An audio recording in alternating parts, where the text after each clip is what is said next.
আসসালামু আলাইকুম সম্মানিত বাংলাদেশ বাসীকে আমি বলতেছি ভাই ও বোনেরা, সকল ভাই বোনেদের বলতেছি একটা দুঃখের বিষয় কিনে কেউ কমেডি আসবেন না। আমরা ওর দেখেন এখন দিয়ে 3 থেকে 4 মাসের বেতন পাই না, কারণ কোম্পানি গুলো আশা দিতেছে আজকে দিমু কালকে দিমু তারিখের পর তারিখ দিতেছে, ঠিক আছে।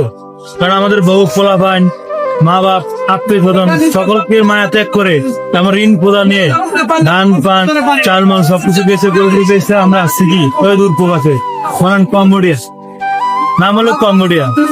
প্রায় 6 থেকে 7 লাখ টাকা খরচ করে আসছে আমরা এই কম্বোডিয়া, ঠিক আছে। আজকে 4 থেকে 5 মাস আমরা বেতন পাইনি, ঠিক আছে।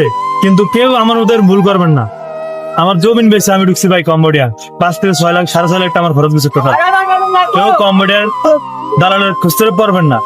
আমার উদ্দেশ্য আমি এক কথা বলি, বুঝে আমার কথা কেউ ভালো লাগে, ঠিক আছে নি, আরো লাইক শেয়ার এমন কমেন্ট করে সবাইকে জানিয়ে দিবেন, সবাইকে সচেতন করে দিবেন। কেউ কম্পিউটার ঢুকবেন না, ঠিক আছে, কেউ কম্পিউটার ঢুকবেন না।